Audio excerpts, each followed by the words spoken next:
बिस्मिल्लाहिर्रहमानिर्रहीम। हम डिस्कस कर रहे हैं स्टूडेंट प्रॉब्लम्स, और स्टूडेंट प्रॉब्लम्स को हमने ये राइट साइड पे मैंने एक लिस्ट बनाई है प्रॉब्लम्स की। ये हमने सारी 1 बाय 1 पूरी एक सीरीज़ में चीज़ें डिस्कस की हैं 1 बाय 1 करके।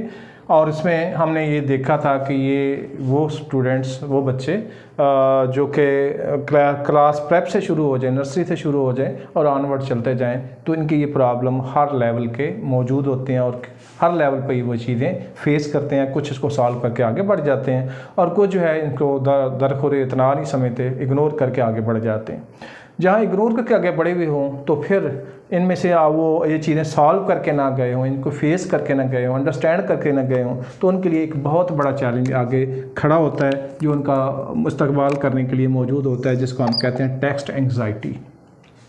तो उनको टेक्स्ट एंग्जाइटी हो जाती है। जी, टेक्स्ट एंग्जाइटी क्या होती है पहले ये समझ लें।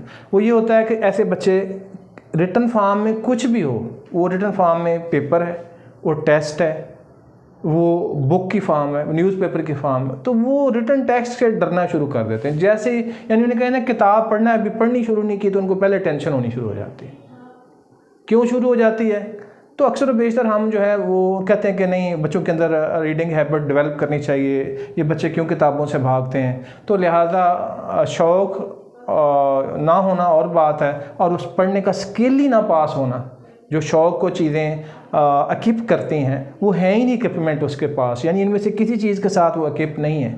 ये सारे उसके हर्डल एरियाज़ हैं, ये 9 के 9 बैरियर लगे हुए हैं जो उसे किताब की तरफ नहीं जाने देते, जिससे उसे टेक्स्ट एंग्जाइटी हो जाती है। तो हमने उसका कुछ सॉल्व भी नहीं किया। ऐसे बच्चे जो हैं फिर उनको अगर हम उनकी एंग्जाइटी का ग्राफ बनाएं तो एंग्जाइटी का ग्राफ जो है कुछ इस तरीके से बनेगा। अगर उनसे कहें जी चलें आप ऐसे करें, अपनी बुक्स निकालें बैग से, सबसे पहले बुक वो निकालेंगे अपने बैग से जिनको उनको 10% एंग्जाइटी है, यानी आती है, बाकी 90% चीज़ें उसे आती हैं, सिर्फ 10% उनका जो है वो डर खौफ टेक्स्ट के हवाले से वो है, वो किताब पहले बाहर निकालेंगे।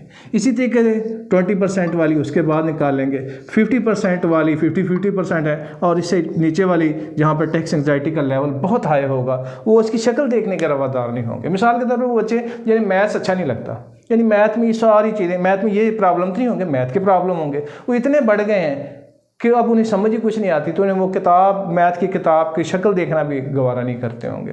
या फ़र्ज़ करें कोई भी सब्जेक्ट है, whether it is physics, chemistry और इंग्लिश या उर्दू या जो भी उनकी वीक एरियाज़ हैं, तो यहाँ के तो मैंने आपको बता दिया कि ये बेसिकली जो हैं ये इंग्लिश के वो वीक एरियाज़ हैं, वो हर्डल्स हैं जो हर स्टूडेंट को आते हैं। सारे स्टूडेंट्स इन हर्डल्स को क्रॉस करके कामयाबी से अगले लेवल की तरफ बढ़ जाते हैं और वहाँ उनके टेक्स्ट एंग्जाइटी पर काबू पा लेते हैं। लेकिन एक कसीर तादाद बच्चों की, जैसे हम कहते हैं ना कि बच्चे जो है बुक रीडिंग से क्यों भागते हैं, बच्चों को किताब का कह दें अभी किताब पढ़ी, उनको टेंशन इधर होनी शुरू हो जाती है। वो इस वजह से आ जाती है कि सारे बैरियर मुंह खोले खड़े होते हैं, बड़े बड़े प्रॉब्लम उनके लिए फिल्मी ये होते हैं और जो उनको परेशान करते हैं और बिल आकर किताब से वो डरना ही शुरू कर देते हैं। इसको हम टेक्स्ट एंग्जाइटी कहते हैं। इससे बचाने का एक ही तरीका है कि हर लेवल में जो प्रॉब्लम्स हैं, बड़े असातिज़ा और जो फादर हैं, मदर हैं, यानी पेरेंट हैं, जो भी